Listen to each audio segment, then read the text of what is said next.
Fala, pessoal. Boa noite, bem-vindos, todos bem-vindos aí, sejam todos bem-vindos. Meu nome é Emerson Crispim, eu sou especialista em indústria 4.0 da PEC IoT. Estamos organizando esse webinar aqui, esse bate-papo hoje aqui com o nosso parceiro aí, Maurílio, da TimeNow. E para isso a gente chamou também o Gustavo, da ArcelorMittal, para ajudar a gente aí a trocar experiências. Então, Maurílio, Gustavo, muito boa noite, sejam bem-vindos. Bom, e o Obrigado. intuito... Opa, vamos lá. O intuito é a gente trocar experiências mesmo, né? Bater um papo aqui. Então, vamos fazer uma apresentação rapidinha aqui de cada uma das empresas e partir para o que interessa, que é o nosso bate-papo. Eu vou começar aqui, né, falando da PEC IoT. PEC IoT é uma empresa que começou lá em 2017, manipulando e transformando dados, né? Trabalhando com séries temporais ali, transformando dados em KPIs, exatamente com o intuito de apoiar a indústria de manufatura nessa trilha, né? Nesse caminho de transformação digital, indústria 4.0, através das nossas soluções.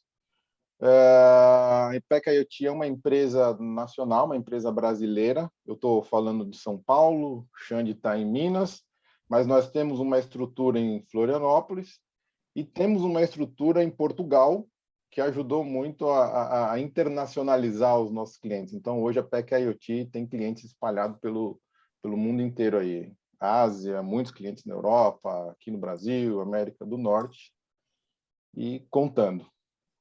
Essa é a PEC IoT.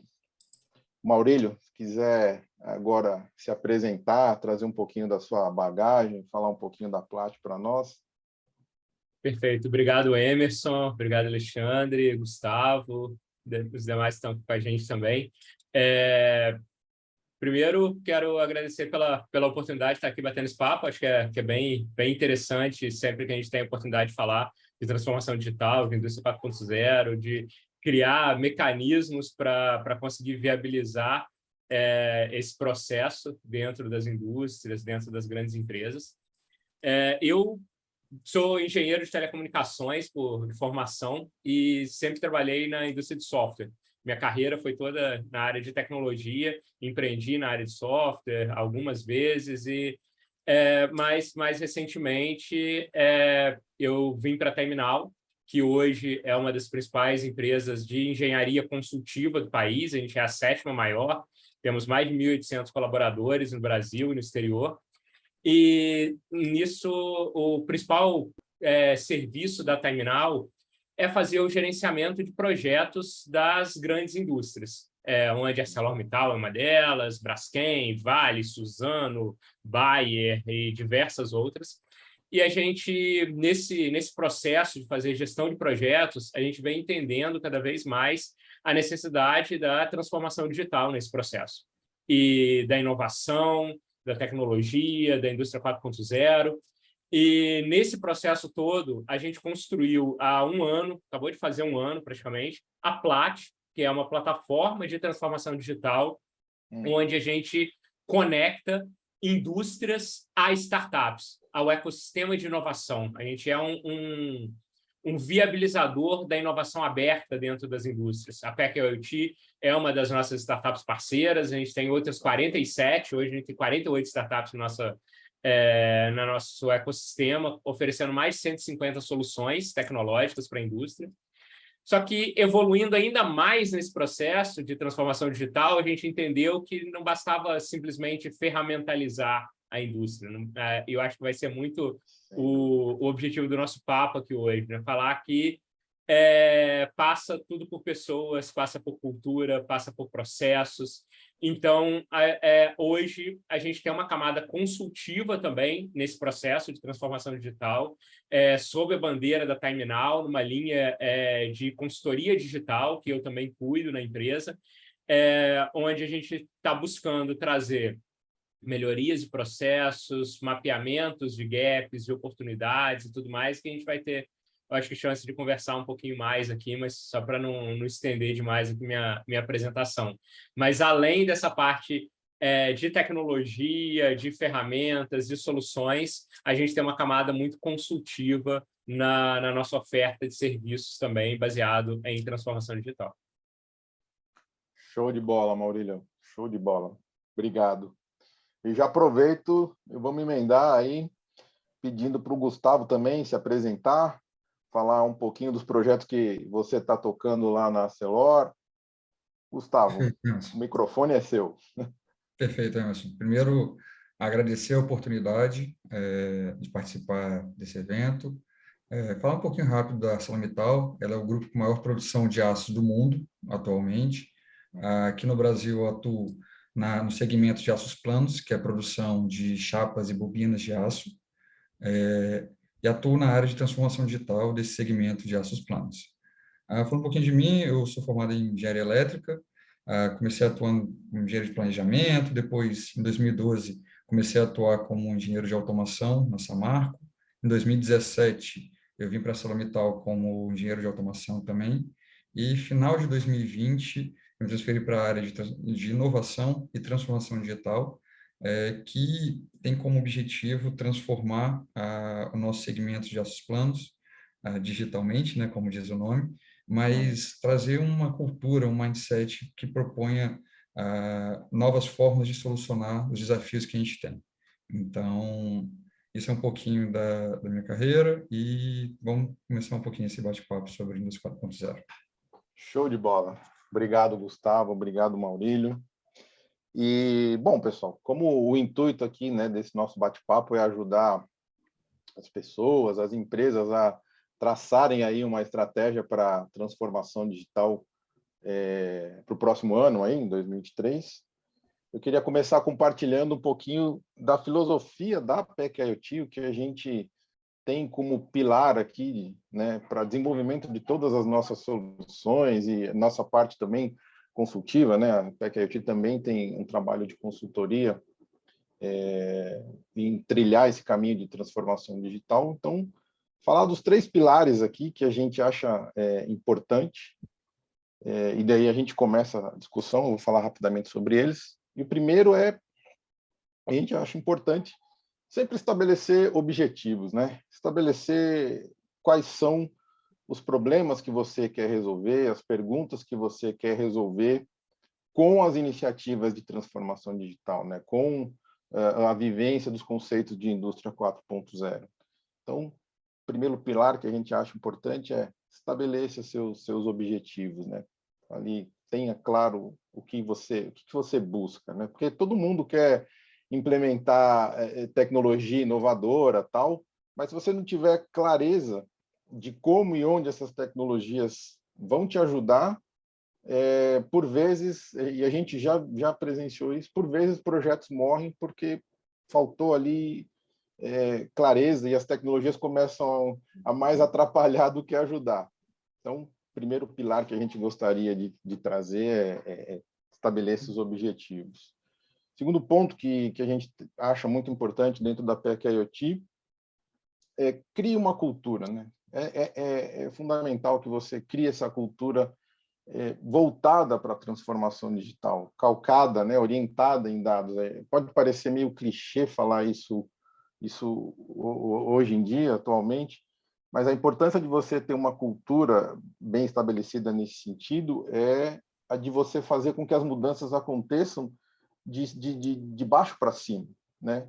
E por vezes a gente vê projetos de transformação digital ou indústria 4.0 morrerem no meio do caminho porque falta um patrocinador interno, né? Falta ou patrocinadores, né? Pode ser uma pessoa, pode ser um time, mas falta alguém que fomente os recursos para o projeto andar. Então, é fundamental que você desenvolva essa cultura, e, nesse sentido, né, a gerência, né, os cargos de gerência ali são fundamentais para ajudar a estabelecer essa cultura. Então, segundo ponto é criar essa cultura.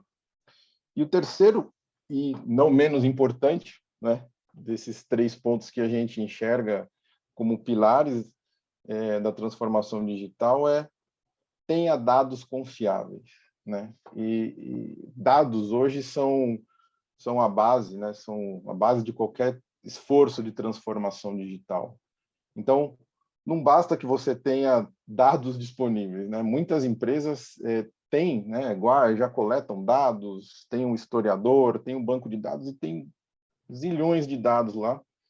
Mas se você não organizar, não estruturar, não contextualizar esses dados, eles não vão se tornar informações, que no final das contas é isso que a gente precisa fazer. Transformar dados em informações que vão ajudar você a levar para um outro patamar aí a sua operação e realmente entrar no mundo da transformação digital, indústria 4.0 e por aí vai. E eu já queria emendar aqui esse nosso bate-papo, perguntando aqui para o Maurílio, como que os clientes que chegam até a Plat, até a TimeNow, Maurílio, que dores eles trazem, né? O que eles buscam quando eles procuram a TimeNow, a Plat, e que dores que eles trazem, assim? O que você consegue dizer para nós nesse aspecto? Legal. É bastante diverso. Então, a gente tem que entender que esse conceito, essa lógica de transformação digital, indústria 4.0 e tudo mais, ela ainda está numa fase muito jovem de implantação dentro das indústrias, dentro das empresas, e que a gente não tem um nivelamento de conhecimento, a gente não tem um padrão de processos de como fazer ou como começar. Existem iniciativas interessantes, iniciativas que estão mais avançadas, outras menos avançadas, mas isso faz com que tudo que chegue até nós, eu acho que chega em vocês também, e dentro da própria Arcelor, pode chegar de forma muito variada.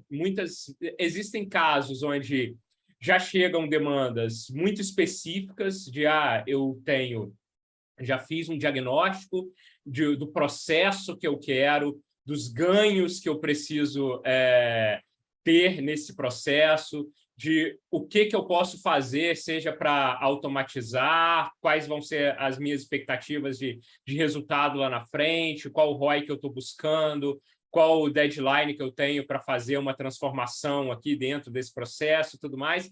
E agora preciso de fornecedores, por exemplo. Preciso de empresas, startups que vão me ajudar a fazer essa implantação. Mas esse é o caso quase que exceção, isso não é regra. A regra, normalmente, é o cara, me diz o que você tem aí. É aquele que quer olhar a vitrine. Me diz o que você tem de bom para hoje. Como se você chegasse na padaria e falasse que tipo de pão que tem hoje aí, para eu pensar qual é a minha fome, entendeu? Caminho inverso, né? Deixa eu ver como é que está a minha fome, dependendo do que você tem aí para me oferecer. Você olhar a vitrine de lanchonete, entendeu?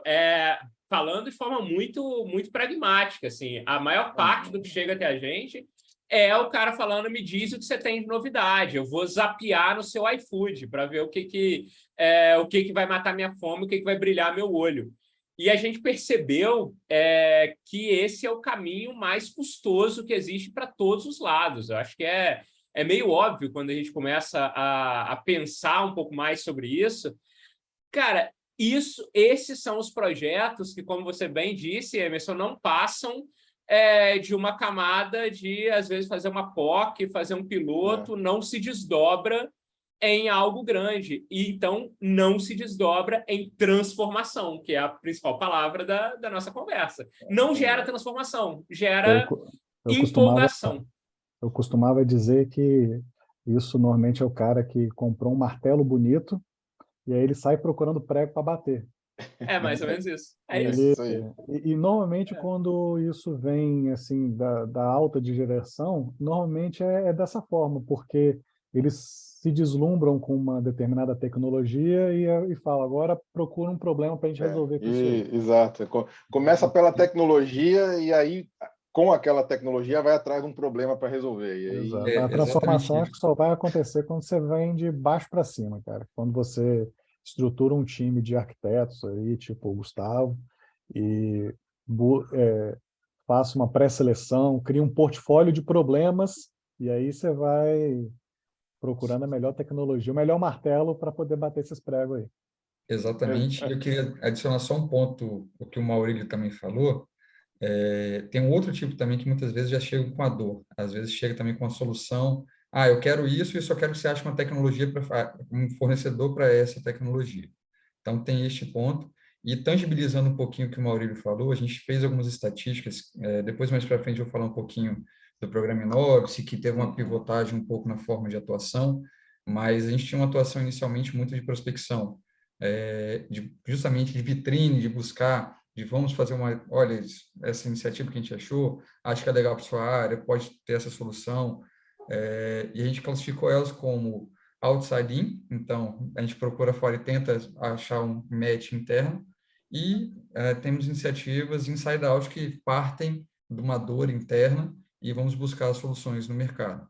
A diferença de uma taxa de sucesso de uma outside in para uma inside out é outside in 10% e o outro em torno de 89%, 90%. Esse foi o nosso histórico que a gente conseguiu mensurar de uma taxa de sucesso de conversão de POCs que efetivamente viraram projetos. E já é o suficiente para a gente ver o que funciona e o que não funciona, né, cara? Exatamente. Pô, legal. Ô, Gustavo, e emendando nisso, cara, falando ali um pouquinho dos processos da Arcelor, conta para nós, e isso acho que deve ser curiosidade de um monte de gente, como é que surgiu a demanda, né? Como é que vocês falam, pô, não, mesmo fazendo isso que você falou, né? Vamos um pouquinho tateando aqui, procurando tecnologia ali, mas mesmo fazendo isso, como que surgiu a demanda? Qual foi a demanda ou o momento que vocês falaram, putz, não, está na hora da gente estruturar um caminho, né, para essa história de transformação digital? Exatamente. A ArcelorMittal, ela já tem aqui no estado, no Espírito Santo, principalmente de onde eu sou, tem um histórico de ter algumas evoluções digitais já de bastante tempo. A gente conseguiu buscar desde 2008, foi implantado o primeiro RP aqui, depois PINs, viemos trabalhando. Em 2015, começou-se uma célula de inovação, a fazer alguns experimentos. Só que em 2019 isso foi oficializado, foi uma provocação da alta diretoria, então estava na pauta da alta direção,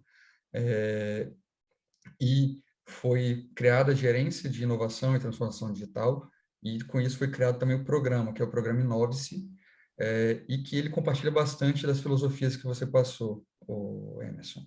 A gente tem 4 pilares no programa Inovice. O primeiro dele é resultados tangíveis e sustentáveis. Então, a ideia do programa é que gere resultados, gere impactos dos mais diversos tipos, não só financeiros, mas também saúde, segurança, meio ambiente. A outra é ser agente de mudança, então, agente de mudança de cultura e mindset dentro da companhia.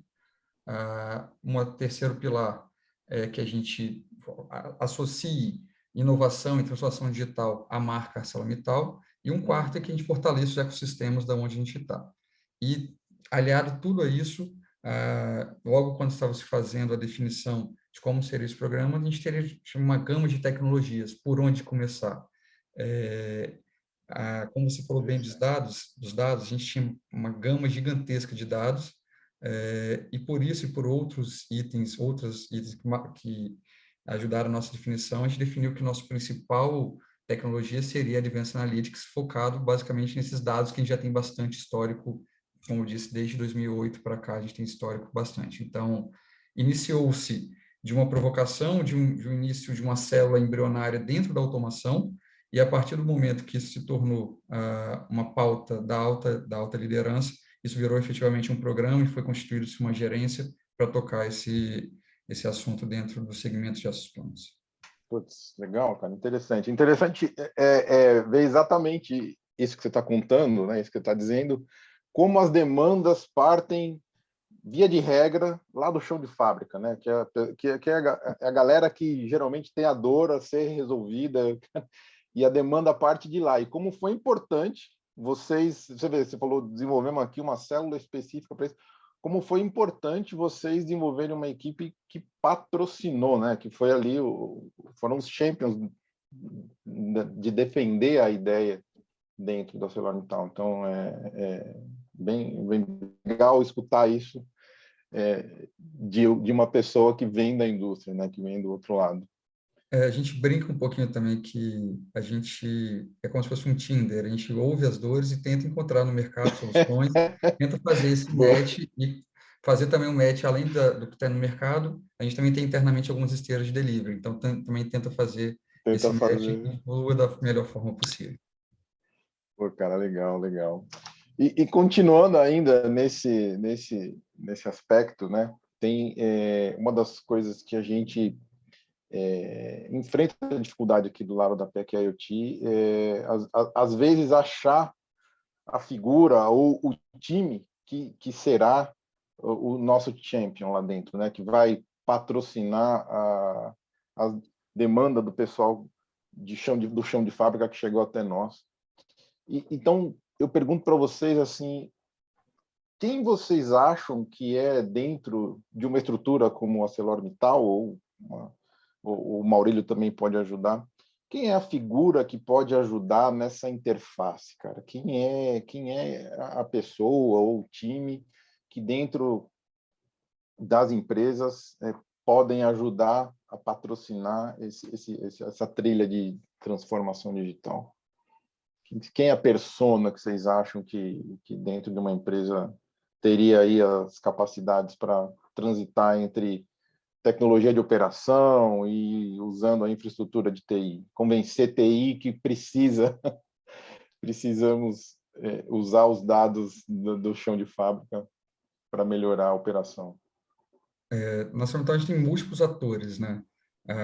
Para essa transição, para tramitar entre essas esteiras e entre o programa Inovis, ele é uma porta de entrada principalmente para o ecossistema.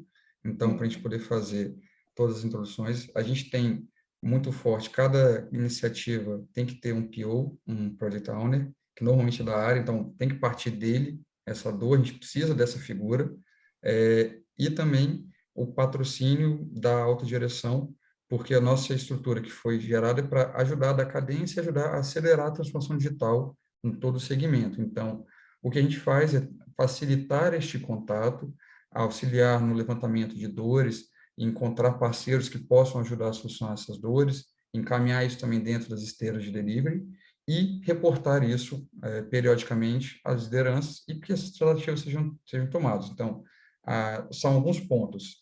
Primeiro, esse tema tem que estar na pauta da alta liderança, que vai efetivamente cobrar os seus times, seja times de TI, automação, e os times de processo, para que isso ocorra, e que você tenha que ter uma figura que consiga fazer, no nosso caso foi o Programa Inovis, que consiga ajudar a acelerar este contato.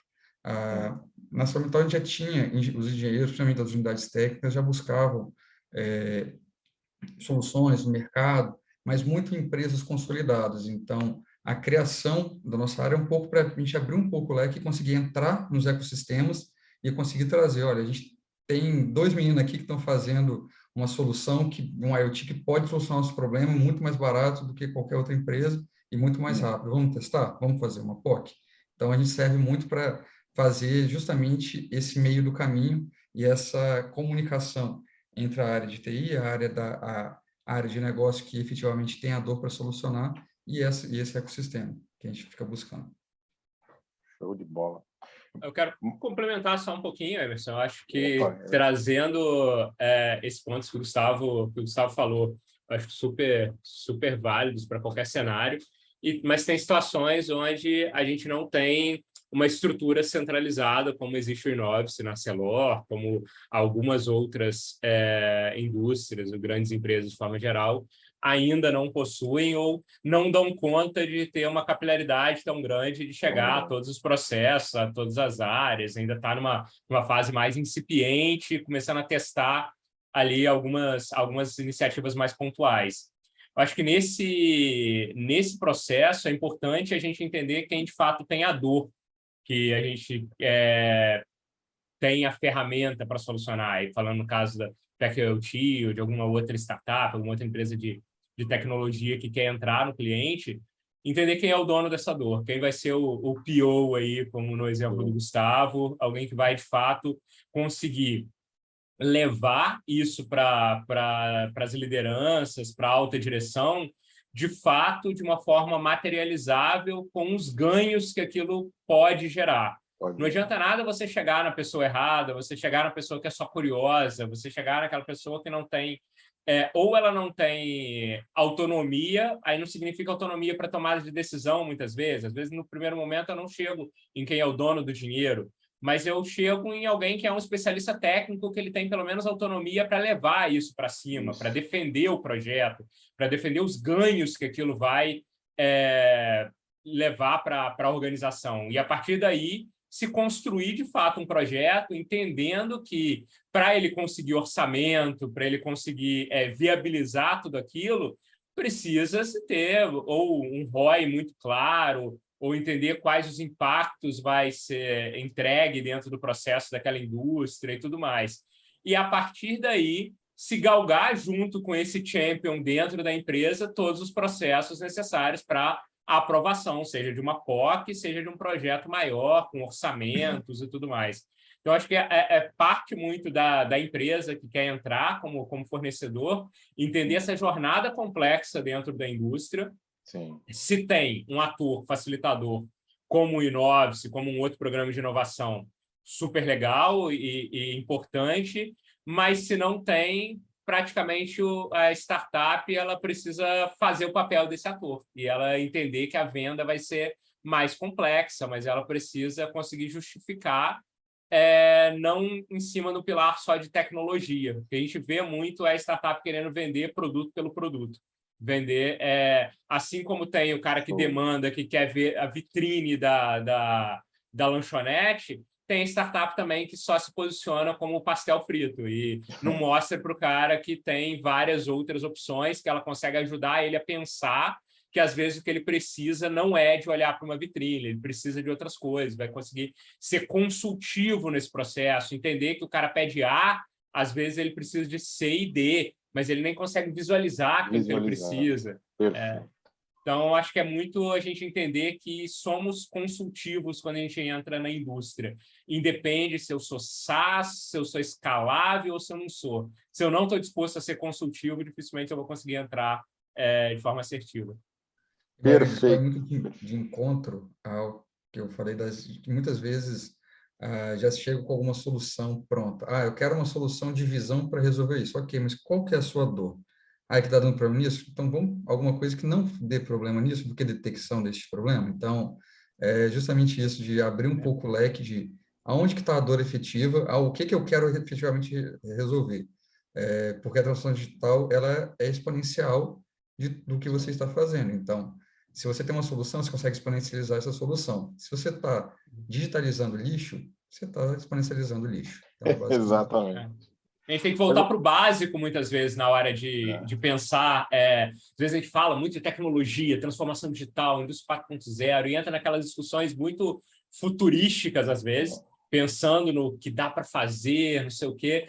Mas é voltar para o básico, cara. Muitas vezes é olhar o que um médico de emergência faz. O cara chega gritando, falando que está com dor de cabeça, você não vai dar de pirona para ele se tem um ferro atravessado na perna do cara, sei lá, você tem que olhar outras coisas. Então, é voltar para o básico, é voltar para diagnosticar mesmo o que ele precisa e, a partir daí, construir juntos uma solução.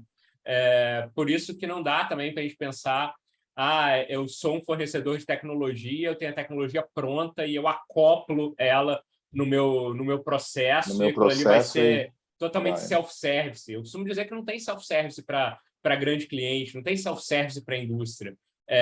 Eu posso ter alguns padrões, mas eu tenho que parar para ouvir e construir a solução em conjunto. Então, muito, muito legal isso que você está dizendo, Maurílio, porque a gente costuma dizer dentro da PEC IoT, né? Você falou uma frase que marca, muito marcante aqui para nós. Voltar para o básico, né? Então, quando a gente tem essa discussão sobre indústria 4.0, transformação digital, não raras vezes tem alguns clientes que, nossa, isso não é para mim, e só gigantes conseguem e tal, e volta para o básico. A gente costuma dizer muito aqui dentro, né? Começa pequenininho, começa por resolver pequenos problemas, começa por entender quais são os seus gargalos e comece pequeno, porque é engraçado porque o conceito de indústria 4.0, quando surgiu lá na Alemanha, lá uns 10 ou mais anos atrás, ele tinha exatamente esse viés de tentar democratizar a tecnologia, né, para serviço das pequenas e médias indústrias. Porque, claro, o cara que já tem uma estrutura, que tem uma organização, é muito mais fácil de você, pelo menos, começar a levar isso, a tirar isso do papel. E eu achei muito interessante quando você falou, nos menores ali, quando eles não têm uma estrutura, quem tem que ser o champion, quem tem que ser esse cara dentro da empresa, somos nós, startups. Então, fundamental isso, show de bola, a Só visão de trazendo um vocês ponto, dois, claro. Que você disse empresa grande e pequena, tem só um porém que a empresa grande é um transatlântico. Muitas vezes, para você poder Também tem. conseguir manobrar, conseguir dar uma pivotada, é bastante custoso, é uma cultura que já está atrelada. Então, uma empresa pequena, muitas vezes, quando você consegue comprar, você consegue que isso se espalhe mais organicamente dentro da empresa. Então, Isso. tem esses dois lados também. E muitas vezes também você, em empresas menores, você tem uma possibilidade de erro, um sandbox um pouquinho mais fácil de ser criado do que dentro de uma empresa que já está com um processo de cibersegurança todo estruturado. Então, tem todo um processo para que você consiga trazer para dentro soluções, por exemplo, que vão mandar alguns dados nossos para a nuvem ou qualquer outra coisa do tipo que você precisa de seguir para ser compliance aos padrões que a gente já tem junto ao grupo, por exemplo. E ainda tem casos que muito... Desculpa, mas não, só tranquilo, rapidinho.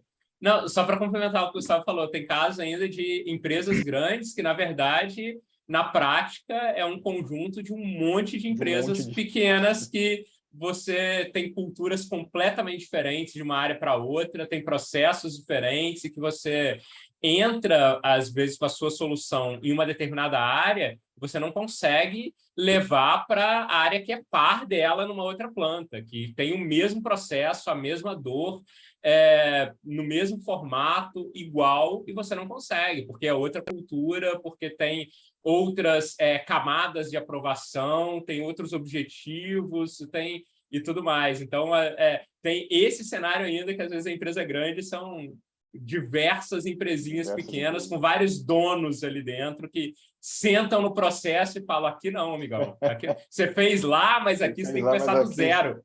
Aqui é do zero. Não?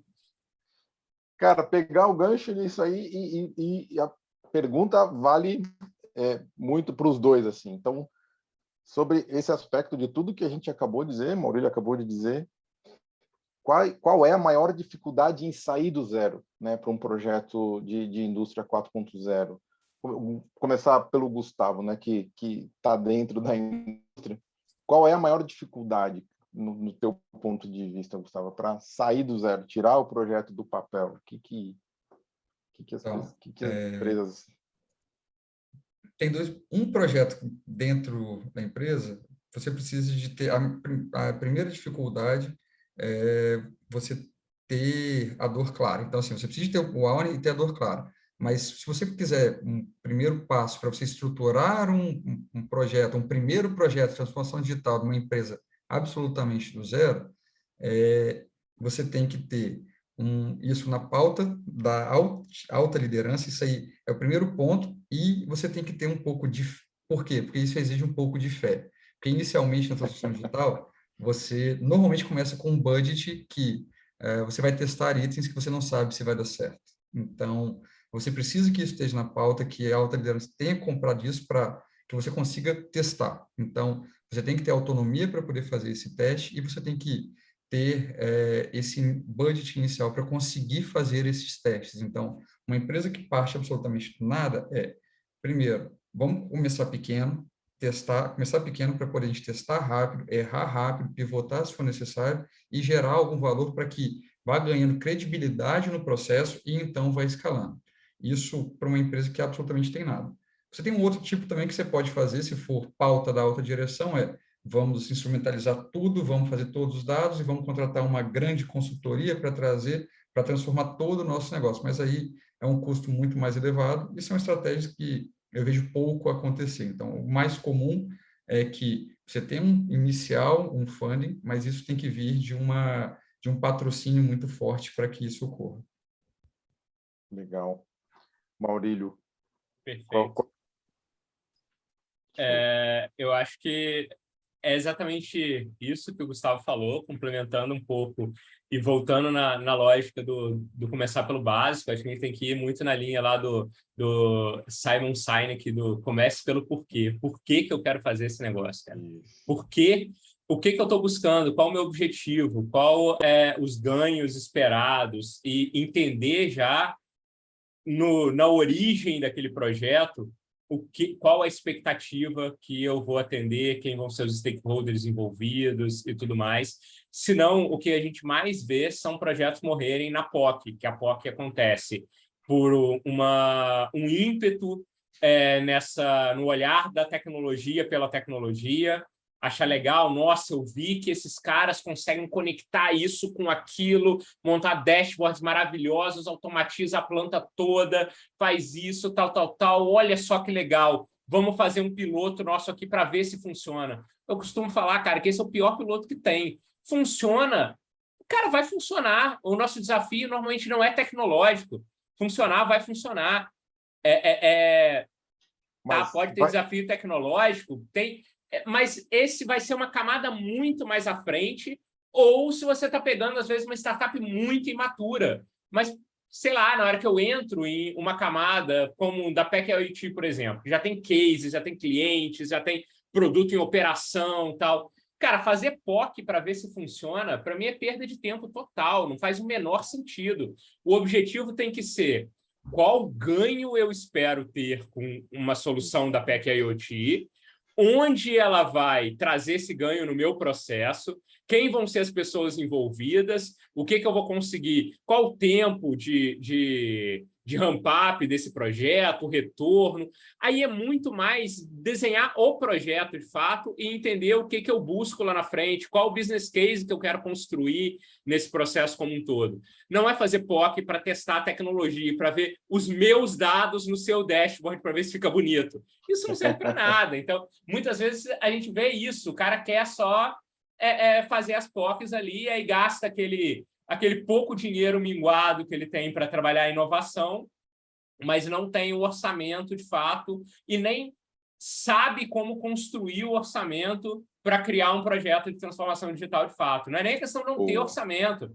Às vezes ele não sabe como construir, ele não sabe como defender, ele não sabe levar para cima para defender um projeto. Porque às vezes a gente não tem o dinheiro, mas eu sei que a dor é tão clara e eu vou conseguir materializar tão bem esses ganhos que eu consigo defender na minha alta liderança um projeto. Eu sei que eu vou apresentar para eles, eles podem até falar, não é prioridade para esse momento, não temos orçamento para esse ano, tal, mas eu consigo entender e me ajudar a construir um projeto de longo prazo. Chegar para você, Emerson, falar, cara, não vai rolar para 22, cara, mas a gente tem uma possibilidade de fazer um projeto desse jeito, menor, fazer isso, fazer aquilo, e testar para talvez no segundo semestre de 23, se caminhar desse jeito, mas não é uma ilusão. Eu estou construindo um projeto junto com a minha liderança, junto com quem aprova o dinheiro, e daí sair resultados de fato, né? O problema é ficar fazendo POC com quem nem sabe como chegar lá.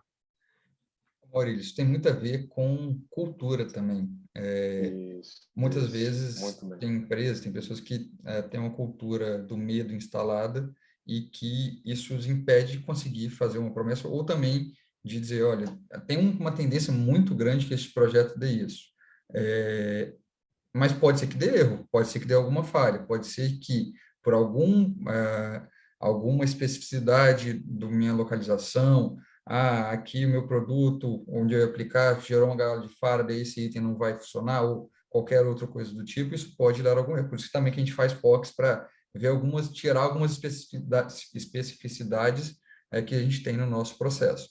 Mas a cultura, por isso que é muito importante nesse processo de transformação digital, que você tenha autonomia, você consiga ousar e se comprometer, não se comprometer, mas mostrar quais são os potenciais, qual que é a jazida que aquela iniciativa, que aquela solução vai atuar, e se der certo, qual que é o potencial de ganho com isso? Então, normalmente, projetos que você consegue demonstrar efetivamente o ganho, que você consegue demonstrar que caso de sucesso, o retorno é X vezes o que eu investi e se paga ao longo do tempo, muitas vezes, quando você não tem orçamento, você consegue mesmo um estouro de orçamento, ou uma sobra de capital, ou qualquer outra coisa do tipo para poder validar essa solução. Mas o que falta justamente é isso. É você ter esse business case construído, conseguir vender isso, e saber vender isso, e conseguir se comprometer com os ganhos, caso seja positivo. Putz, Eu legal, queria legal. contribuir uma coisinha também. Meu nome é Opa, vamos Luciano, lá. eu trabalhei por 16 anos na Samarco Mineração, nessa área de inovação, automação, etc. E o que eu vi muito é o seguinte: se a empresa não tiver um orçamento anual reservado a pesquisa, desenvolvimento e inovação, poucos dos projetos vão sair do berço, entendeu? Porque, convenhamos, inovação, automação e etc., muitas vezes você não consegue chegar no ganho financeiro detalhado daquilo ali, né? Se você pensar, os primeiros sistemas que foram automatizados, beleza, o cara trocou lá um painel de contator por um PLC.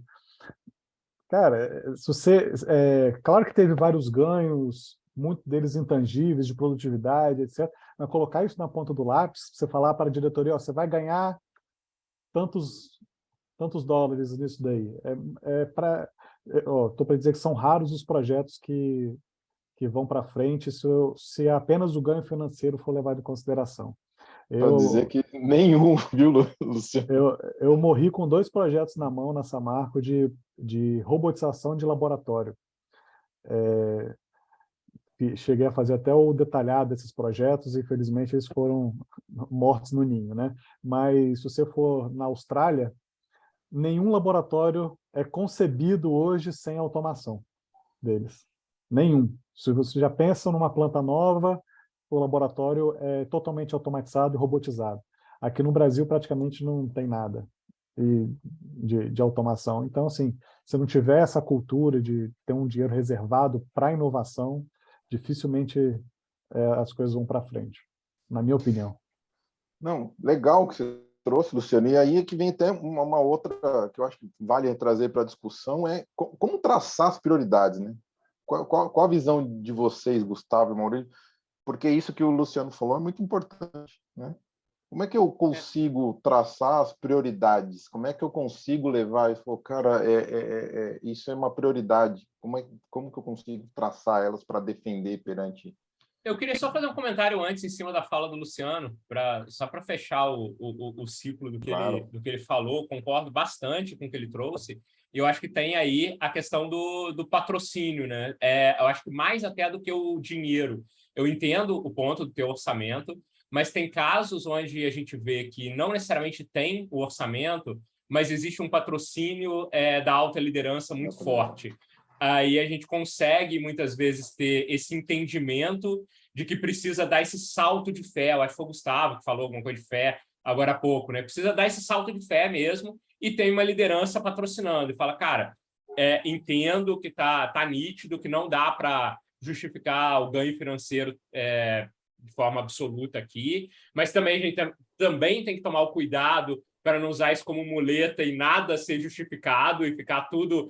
isso é inovação, então não tem ROI, não tem ROI no intangível, senão vira oba-oba também, então a gente tem que ter essa análise crítica, mas ao não conseguir ter, às vezes, uma análise financeira tão específica, mas ter o patrocínio de uma liderança que entende que a transformação digital é caminho sem volta, é caminho de modelo de negócio, de fato, de estratégia da empresa. Se eu não transformo, eu vou ser transformado.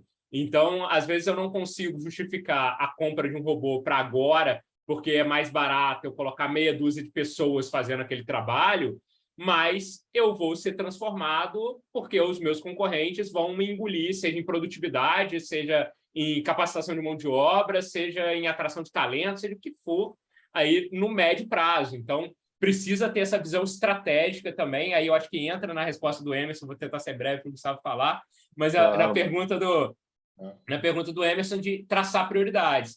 Eu acho que a prioridade ela tem que vir das prioridades estratégicas da empresa, aonde a empresa quer chegar.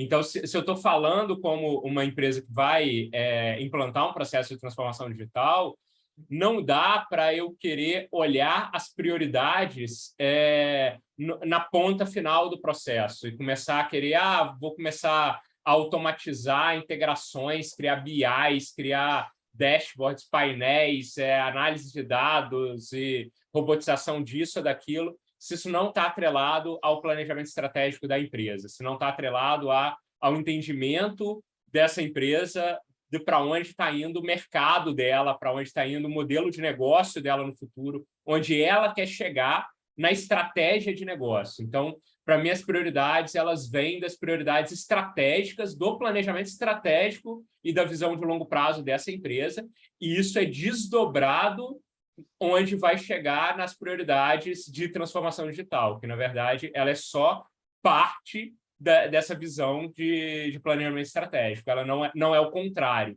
Não é vamos ferramentalizar aqui e melhorar alguma coisa que eu não sei onde para onde eu vou e tudo mais. Só para eu exemplificar um pouco de tudo isso aí que o Maurílio está falando, trazendo a experiência de dentro da ArcelorMittal, primeiro falando sobre a parte do patrocínio, do orçamento. No nosso caso, a parte do ROI que o Maurílio falou, a gente olha o ROI do portfólio como um todo, a gente não olha específico iniciativa, porque a gente teve um acordo que a transformação digital era self-funding, então teve esse salto de fé inicial, um investimento inicial para fazer alguns projetos inicialmente, e de acordo com o resultado desses projetos, eles vão financiando outros testes, outras possibilidades, então a gente tem está implantando self-fund para isso, para a gente poder ter este item recorrente junto a esse orçamento para a gente poder continuar com esses testes. Trazendo a parte das prioridades, é justamente isso que o Maurício falou, a gente não tem, na ArcelorMittal, a gente não tem uma estratégia digital, que a gente tem a estratégia do negócio e como a transformação digital consegue auxiliar a alavancar e a dar sustentabilidade às estratégias do negócio. E nesse desdobramento, internamente na ArcelorMittal, a gente elencou 7 alavancas, e aí sim a gente enquadra as prioridades. Então, lá internamente para a gente tem saúde e segurança, meio ambiente, produtividade, redução de custos, impacto no cliente, ou também cash flow, e também o último, que é a parte de fundação, que são itens que normalmente são itens de TI que são necessários, que você não consegue enquadrar em um desses tipos, mas são habilitadores para todos esses outros tipos. Então, a gente encapsulou dessa forma para ficar muito mais fácil a gente verificar os impactos que estão ocorrendo e como eles se comunicam entre si e como eles estão divididos dentro dessas alavancas para a gente conseguir fazer justamente essa priorização. Então, e isso advém da estratégia da empresa. Show. Então, e só mais um ponto também, claro. Só para trazer da parte de orçamento, tem um dado que assim, tem alguns fomentos, alguns incentivos do governo, como a Lei do Bem, que menos de 8% das empresas utilizam. Então, é algo que tem que ser mais disseminado, tem que ser mais explorado, que permite que você tenha essas iniciativas quase completamente, normalmente é de 60% a 80% do valor que você gasta com iniciativas de inovação ou transformação, você consegue ter esse abatimento em alguns tipos de impostos e um retorno disso no ano subsequente pela Lei do Bem. Então, é algo que eu sinto que poucas empresas exploram isso. Na ArcelorMittal, a gente tem isso muito focado também na parte de P&D nossa, e a gente também utiliza, mas isso é pouco disseminado. É algo que precisa ser abranger mais empresas, principalmente essas pequenas e médias empresas, que muitas vezes você consegue, com 20% do valor, executar uma iniciativa de inovação que por si só não se pagaria, mas através desses incentivos da Lei do Bem você consegue fazer isso. Show. Legal, legal, Gustavo. Obrigado. Acho que a gente tem mais aí uns minutinhos. Queria ver a visão de vocês. Prometo não tomar mais tanto tempo de vocês, mas queria ver a visão de vocês. Pensando, né, em indústria 4.0, e principalmente a Time Now deve ter muitos cases aí que podem nos ajudar na discussão aqui. O que os clientes, e o Gustavo já está dizendo, né, para nós, está explanando aqui boa parte disso, Mas o que os clientes esperam de resultado, né? Quando eles chegam até você, Maurílio, o que eles esperam de resultado quando a gente fala, não, indústria 4.0? O que eles imaginam que eles vão ter como resultado quando falam, não, tá bom, vamos trilhar o caminho aí da transformação digital, vamos desenvolver a cultura, vamos estabelecer prioridade, mas o Gustavo já deixou claro que na ArcelorMittal são as demandas da empresa que dita isso, mas o que a maioria dos clientes chegam esperando desse conceito, Maurício? A gente tem que dividir, eu acho que sempre em duas grandes personas, que é a estratégica e a tática operacional. Assim. E quando a gente está falando de uma camada mais estratégica, das pessoas que discutem e definem a estratégia corporativa mesmo, são pessoas que chegam com demandas muito mais relacionadas a vamos nos ajudar, precisamos de ajuda para desenhar essa estratégia, desenhar esse olhar, fazer um mapeamento dos nossos gaps, das lacunas, encontrar as oportunidades, as jazidas de oportunidades daquilo que eu posso explorar dentro do meu negócio. Então, uma visão muito mais ampla e estratégica. Mas, em muitos casos, a gente fala aqui na Time-Now com esses dois públicos. Então, a gente fala com esse público estratégico, com a alta liderança das empresas, que tem esse olhar, onde a gente atua numa camada mais consultiva, de desenho desses planos, de fato, fazendo diagnósticos, fazendo planejamentos e determinando essas regras. Mas também a gente fala muito com as lideranças técnicas, com os caras das fábricas, os caras que são os líderes de processos, os líderes de projetos. Essas pessoas, elas têm, eu diria que, necessidades mais imediatistas.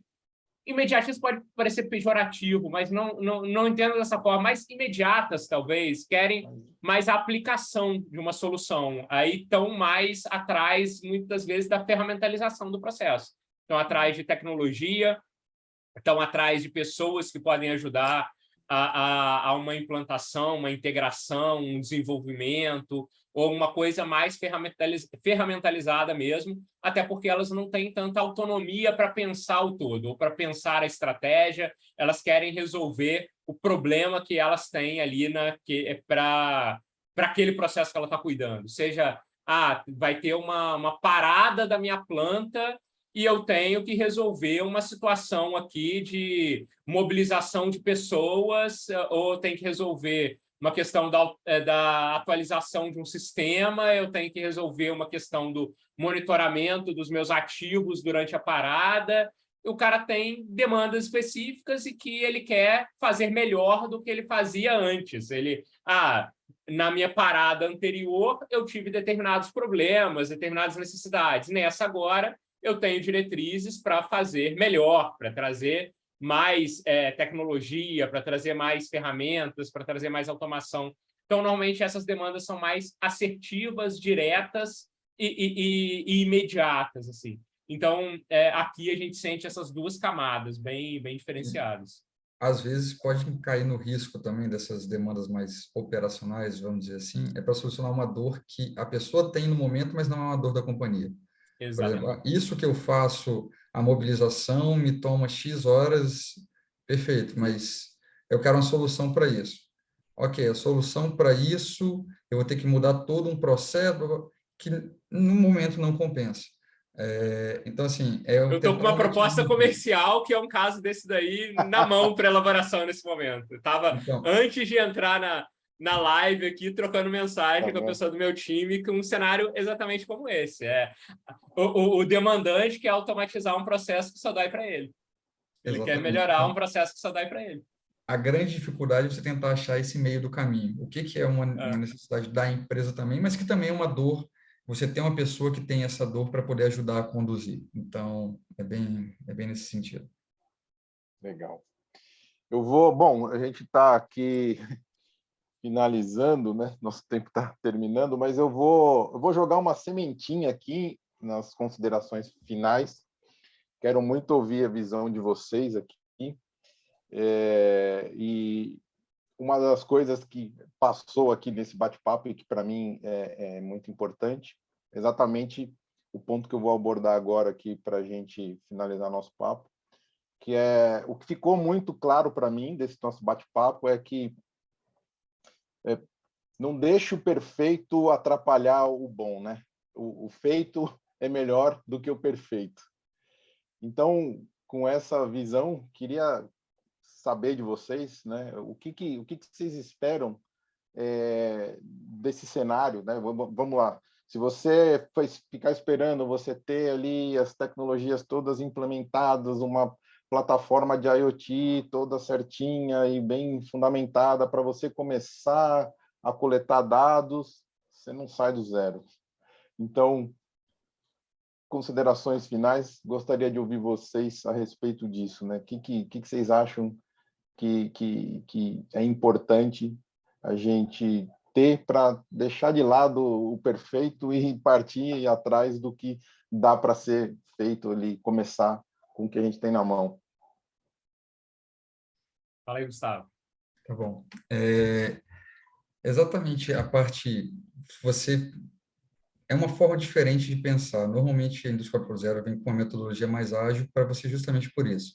Justamente conseguir testar antes, testar mais rápido, já entregar valor de alguma forma para você conseguir ir ao longo do caminho aperfeiçoando o seu processo, o seu produto. Tinha-se muito um item, principalmente na parte de planejamento mais padrão, que é você tem que planejar a tal ponto que isso não impacte na sua implementação. Então, ele tem que ser bom o suficiente, mas tem que te permitir implantar, porque senão você fica paralisado só na implantação. Perfeito. E o metodologia ágil, ela vem um pouco com uma quebra disso para você conseguir ir ao longo do tempo, por realizando sprints, entregando ao longo do tempo e já vendo, e para o cliente já verificar alguns ganhos, alguns resultados sobre isso. Algumas empresas também fazem um híbrido, porque muitas vezes a alta direção quer ver o número de consecução, então você tenta fazer um híbrido, mas desde que isso esteja gerando algum resultado intermediário, que isso já esteja gerando valor, ou já esteja começando a ser testado efetivamente pelo cliente, faz sentido também.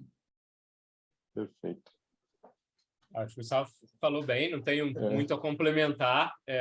Acho que é exatamente isso, a gente entender talvez quais são processos menos críticos para começar, tentar começar em linhas onde a gente consiga ter quick wins mais efetivos, assim, consiga ter resultados mais rápidos para entregar resultados mesmo mais tangíveis de uma forma mais simples, mais prática, com menos investimentos, com patrocínios mais fortes, e a partir daí a gente galgando essa construção mais ampla, né? Mas tentar ir, de fato, naqueles frutos baixos, no que é mais fácil de obter resultados, e não querer, muitas vezes, fazer um mega projeto inicial que vai ter uma resistência muito maior, que a gente não vai conseguir defender muitas vezes um orçamento para isso, e vai bater cabeça por muito tempo.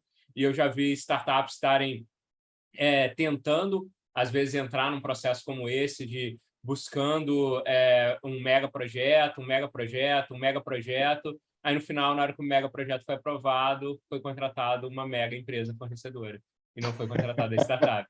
Então, muitas vezes é entender também que precisamos mostrar o nosso valor e ir conectando aos poucos e ganhando espaço, ganhando cada vez mais confiança, e a partir daí chegar no megaprojeto, numa construção coletiva. Legal. Eu queria complementar só com mais um ponto que eu acho que vai muito ao encontro aí do que vocês estão dizendo, que é adaptar-se com eficiência, ou seja, errar rápido, né? Porque o que acontece por vezes, e a gente... Nossa, só um minutinho aqui.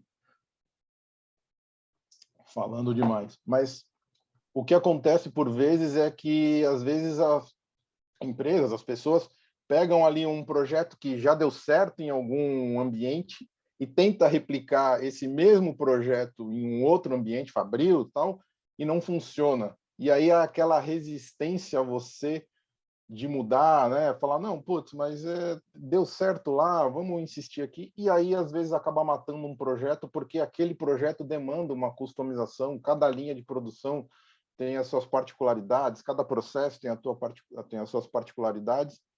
Então, o que eu coloco aqui como um recado final também é se adaptar, errar rápido e estar com a mente aberta, se necessário for, para mudar, né? Ver que a gente traçou aquele projeto, mas ele não está trazendo, né, aquela solução, não está trazendo os resultados esperados, pensa e muda, né? Porque às vezes forçar a implementação de uma solução só porque ela deu certo em um outro ambiente, um outro aspecto, às vezes pode matar um projeto que ia trazer uma visão muito mais ampla e resultados muito melhores.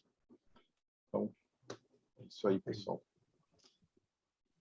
Bom, chegamos ao final, então, do nosso bate-papo, porque, infelizmente, a gente queria mais, mas o tempo, às vezes, quando a discussão está boa, o tempo acaba ficando curto aqui, pessoal. Então, valeu, agradeço todo mundo. Super obrigado, Gustavo. Super obrigado, Maurílio. Agradeço todos os presentes aqui. E a nossa expectativa é que, ao longo de 2023, a gente tenha mais bate-papos como esse aqui. Então, pessoal. Legal. Fique com a gente. Obrigado. Um abraço. Valeu, Maurílio. Obrigado. Um abração.